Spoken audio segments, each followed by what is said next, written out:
ఈరోజు ఎవరికైనా అన్యాయం జరిగితే న్యాయంగా కేసుని ఎక్కడ కూడా డీల్ చేయరు. ఈ రెడ్ బుక్ రాజ్యాంగం కోసం బ్లడ్ బుక్ అని పెట్టుకొని ఏ విధంగా పోలీసులే దగ్గరుండి తప్పులు చేస్తున్నారు అనేది మనం స్పష్టంగా చూస్తున్నాం.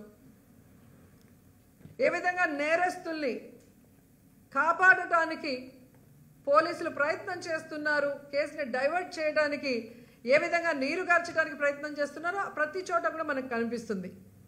అంతేకాకుండా ఈ వైస్ మేయర్లు కానీ ఎంపీపీలు వైస్ ఎంపీపీల ఎలక్షన్ రోజు కూడా పోలీసులు తమ అధికారాన్ని ఎలా మిస్యూజ్ చేశారనేది కూడా మనకు స్పష్టంగా కనిపిస్తుంది.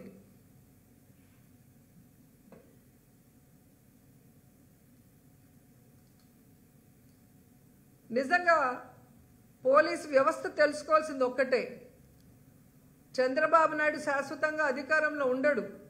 మీరు రూల్స్కి విరుద్ధంగా అన్యాయంగా వర్క్ చేస్తే రాబోయే రోజుల్లో మీరందరూ కూడా పర్యవసానం ఎదుర్కోవాల్సి వస్తుంది.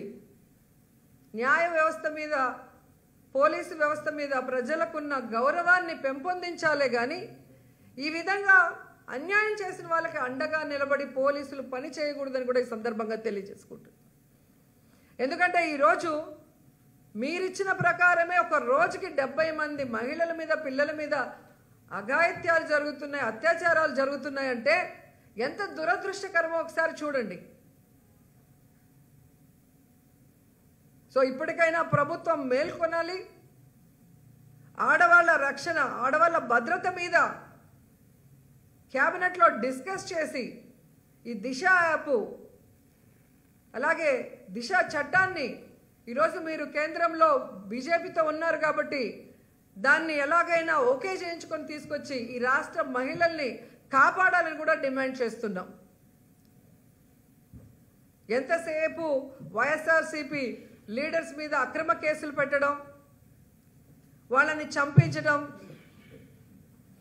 వాళ్ళని హ్యూమిలేట్ చేయటం, వాళ్ళని కిడ్నాప్ చేయటం, ఇవి చేస్తే భయపడిపోతారు అనుకున్నారేమో మేం కానీ ప్రజలు. ఆ పరిస్థితి లేదు అనేది కూడా తెలుసుకోండి. ఎందుకంటే మొన్న ఎగ్జాంపుల్ ఎంపీపీ వైస్ ఎంపీపీ ఎలక్షన్లో మీరు చూసుంటారు.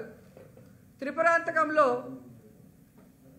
ఏ విధంగా ఒక ఎంపీటీస్ని మీరు కిడ్నాప్ చేసి 3 రోజులు పెట్టుకొని నేరుగా ఎలక్షన్ హాల్కి తీసుకొచ్చి అక్కడ కూడా ఆ మీద అసభ్యంగా ప్రవర్తిస్తూ ఆ అమ్మాయిని బాధ పెట్టాలని చూసినా ధైర్యంగా వైఎస్ఆర్సీపీకి ఓటేసి జగనన్న మీద తనకున్న అభిమానాన్ని ఎలా చాటుకుందో మీరు చూశారు.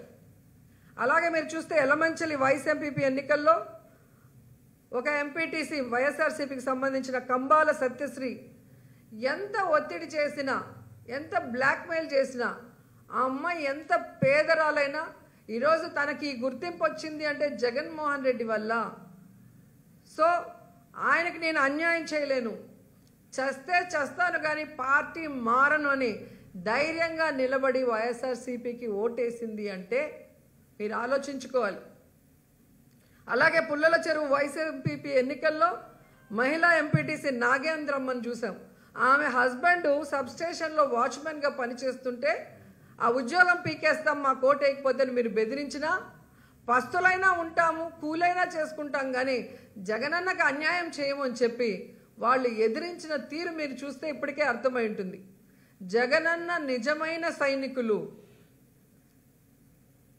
జగనన్న పార్టీకి, జగనన్న అజెండాకి ఎప్పుడూ కూడా కట్టుబడి ఉంటారు. ప్రాణాలు ఇవ్వడానికన్నా రెడీగా ఉంటారు. మీ రెడ్ బుక్లకి, బ్లడ్ బుక్లకి భయపడే వాళ్ళు కాదు అన్న విషయం ఇంకనైనా తెలుసుకొని వాళ్ళు దగ్గర పట్టుకొని మీరు ఇచ్చిన వాగ్దానాల్ని నెరవేర్చడం మీద కాన్సన్ట్రేట్ చేయండి. అంతేగాని ఇలాగే ఇంకా వైఎస్ఆర్ కాంగ్రెస్ పార్టీ వాళ్ళని తప్పుడు కేసులు పెట్టి బెదిరిస్తాం, వాళ్ళని చంపేస్తాం, వాళ్ళని హ్యూమిలేట్ చేస్తామంటే ఇక చూస్తూ ఊరుకునే పరిస్థితి లేదని కూడా ఈ సందర్భంగా తెలియజేసుకుంటున్నాం.